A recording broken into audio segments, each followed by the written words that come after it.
kita tahu bahwa tanggal 21, 22 ini nanti akan ada Jackson Hole Symposium, tadi Pak Adi sudah bilang. Ya. Cukup mengagetkan karena data inflasi konsumen itu fine-fine aja, tapi keesokan harinya itu data wholesale inflation itu melonjak banyak sekali.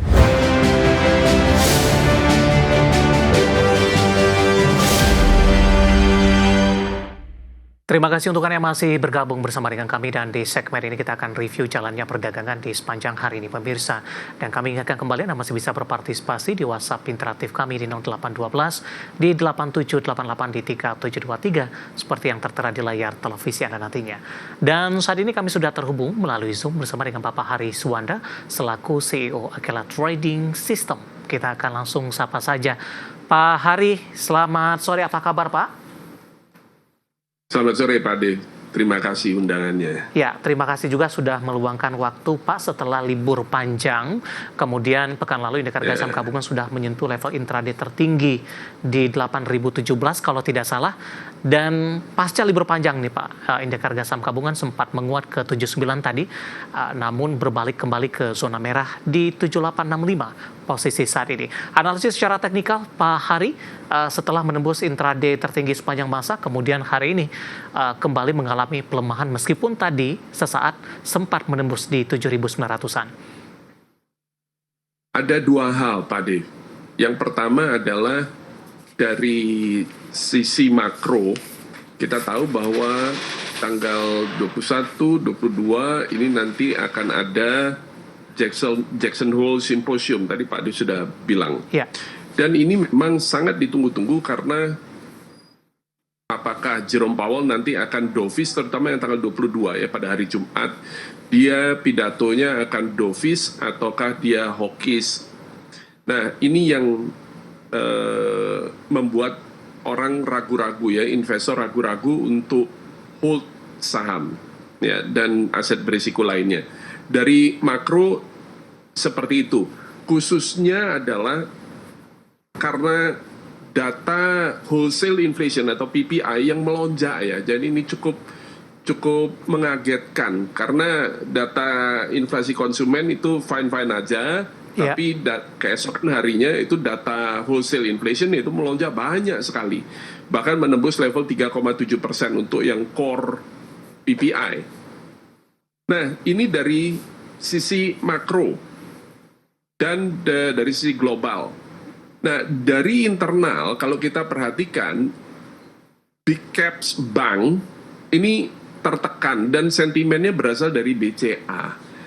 Kenapa? Karena ada rumor ya, dan ini memang belum ada konfirmasi, tapi sejak akhir minggu kemarin itu ada isu, ada ide yang dilontarkan oleh Sasmito Hadinegoro dari ekonom dari UGM, mendorong Presiden Prabowo ini untuk menyelamatkan uang negara terkait mega skandal BLBI katanya. Dan ini adalah pakai headline gede bahwa kas Danantara supaya terisi 700 triliun ya, dia sarankan Pak Presiden untuk ambil alih 51% saham BCA.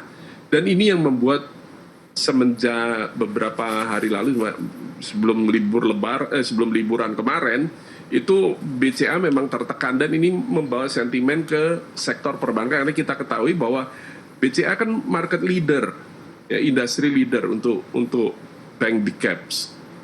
Nah, ini yang mewarnai terjadinya profit taking di komposit ya, di IHSG. Baik, kita langsung ulas saja mungkin Pak untuk saham-saham perbankan big cap ini, terutama BCA yang hari ini mengalami koreksi yang cukup dalam begitu. Analisis dan rekomendasinya atau untuk BBCA di tengah tekanan yang terjadi, kemudian juga dari sentimen yang berkembang yang sudah Anda jelaskan Pak Hari untuk BBCA. Ya, BBCA kalau trading posisinya maka ini memang benar. Ya, ada sinyal sell kalau trading. Tapi sebagai investor, saya tidak sarankan untuk panik pada posisi seperti ini. Ya. Kenapa demikian? Karena yang tadi berita yang sekarang ini lagi viral nih, Pak Dev, ya, berita bahwa ekonom sarankan Pak Presiden untuk ambil 51% terkait BLBI, BCA. Dan kita tahu ini kan kejadiannya sudah lama sekali ya. Iya. Itu ya itu pasca krisis moneter tahun 98, terus kemudian kalau nggak salah tahun 2002 ya itu terjadi tender offer yang dimenangkan oleh jadi itu tender offer sudah clean and clear, semua udah kelar, jadi nggak bisa kecuali tender offer itu ada indikasi rekayasa di mana itu kan sepenuhnya ada pengawasan IMF, sepenuhnya ada pengawasan dari Bank Dunia juga. Jadi nggak bisa sembarangan untuk ambil alih kayak begini. Ya, jadi kalau investor saya rasa tenang dulu. Ya, nggak usah terlalu banyak dipengaruhi rumor. Ya, lanjut ke teknikal tadi Pak, untuk BBCA dengan posisi pelemahan dalam hari ini. BBCA saat ini ada strong support itu di 8.300 ya, dan ini sudah teruji beberapa kali ya, jadi bukan cuma sekali dua kali ya. 8.300 ini adalah strong support ya, jadi menurut saya tidak terlalu mengkhawatirkan itu. Rekomendasinya Pak Hari?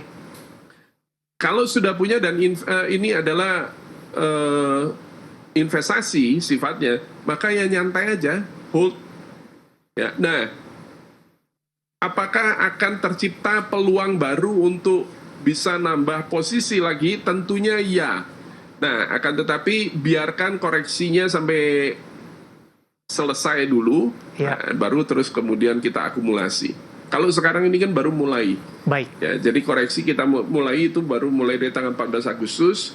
Terus kemudian lanjut 15 Agustus, nah terus kemudian libur kan, nah, terus baru buka lagi. Ini sekarang ini ternyata masih lanjut koreksi lagi.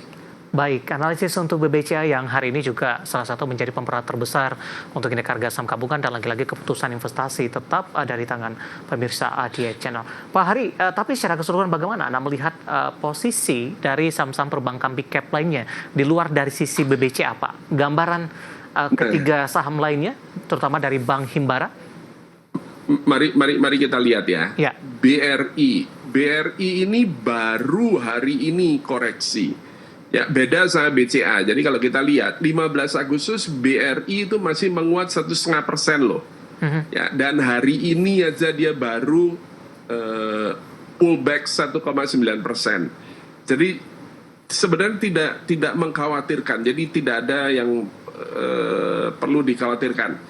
Support BBRI itu 3950, dan ini adalah resisten dia yang sudah di breakout pada beberapa hari lalu, minggu lalu ya, tanggal 12 Agustus itu breakout. Dan secara teknikal kita tahu kalau resisten di breakout maka itu jadi support sekarang. Ya, jadi kita bisa jelas katakan bahwa 3950 ini adalah supportnya BBRI. Nah, mari kita lihat lagi sekarang Mandiri. Ya, jadi kalau kita lihat Mandiri juga sama. Ya, ini lebih mirip seperti BCA. Jadi mulai dari tanggal 14 Agustus atau 13 Agustus itu mulai ada pullback. Tapi tetap tertahan pada support 4780. Dan mari kita lihat BBNI. Nah, BBNI kalau kita lihat ini mirip kayak BBRI, 4250 ini adalah supportnya, dan nampak hari ini baru mulai pullback juga. Ya. Hanya minus 0,9%, tidak sampai 1% ya. Kalau kita lihat pada penutupan sebelumnya, ini masih relatively oke. Ya, dia masih tetap menguat. Baru hari ini yang dia minus 0,9%. Tidak ada masalah sama sekali di sini sebenarnya. Ini adalah normal-normal aja secara teknikal. Ya, analisis dan review dari saham-saham perbankan big cap yang hari ini menjadi pemberat untuk indeks harga saham gabungan, dan lagi-lagi keputusan investasi tetap ada di tangan pemirsa IDX Channel. Pak Hari, kita akan jeda terlebih dahulu, nanti kita akan coba lihat saham-saham pilihan apa yang Anda rekomendasikan, dan sekaligus update penutupan perdagangan di sesi kedua hari ini. Dan pemirsa, kami akan segera kembali sesaat lagi.